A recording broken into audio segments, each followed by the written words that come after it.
In terms of Buddhist emptiness definition, this is an oxymoron.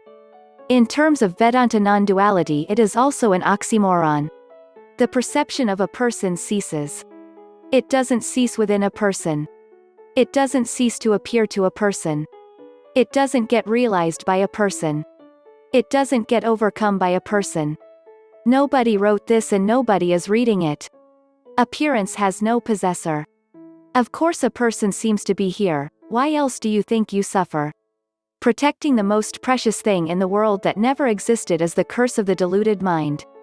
It's like being told a massive diamond is in a box and you must never look in the box, but you must not let it get stolen. After years of worry, stress and anxiety guarding the box, the stress gets excruciating. That tension in the hands crushes the box and there was never a diamond. The basis of all of the fears and anxiety and stress suddenly has been found to be non-existent and always had been. There was never a basis for the stress other than a false belief.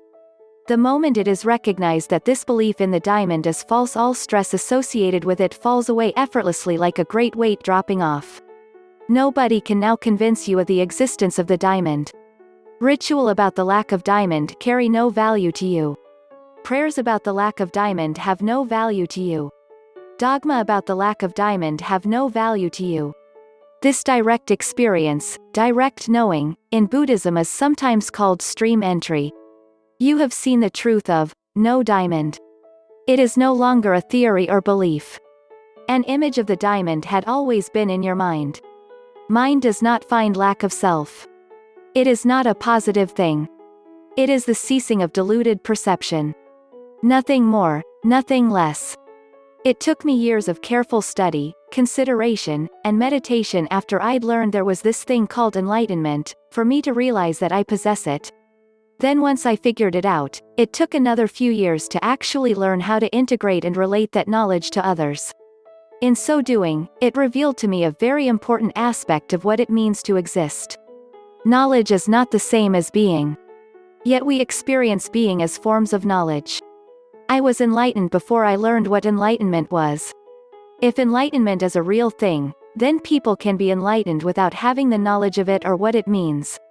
If someone is enlightened without knowing it, then they are going to make decisions and engage with the world the same way as an enlightened person does, just they won't be influenced by the whole spiritual literature regarding it.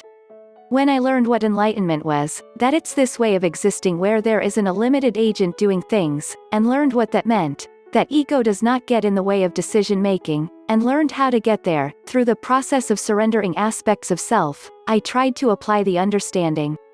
When I tried to apply the understanding, I found it ridiculously, almost stupidly easy. Oh yeah, that's how that works. This understanding that it takes most people many years to even make a small dent in their ability to actually apply this stuff.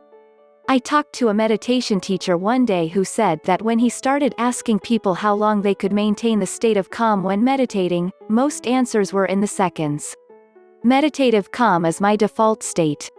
Why then did it take me years to have the realization that I was already enlightened? Well, in a word, misinformation and ego. People who aren't enlightened are quick to paint enlightenment in a way that makes it impossible. Figuring out exactly what enlightenment was, reducing it all down to a single essence, is what took the years of study and exploration. I would find some interesting spiritual aspect written about and I'd spend some time diving in to explore it, only to find it doesn't really go anywhere. And people who are enlightened, well, since enlightenment doesn't mean that you're immune to ignorance, often say conflicting and just flat-out wrong things. Understanding that saying wrong things out of ignorance doesn't mean squat about your relationship to ego was tough to wrap my head around. You can't know what you don't know. You need to look deeper to ascertain confirmation of essence. I think most people who are enlightened probably never bother to try to even explore spirituality long enough to come across enlightenment literature, much less devote the kinds of thought and study I did to understand it. They're happy simply using the fruits of their state, ignorant about the gifts they blissfully possess. It's the extremely rare kind of enlightened person that not only wants to understand it, but to try to bring it to others.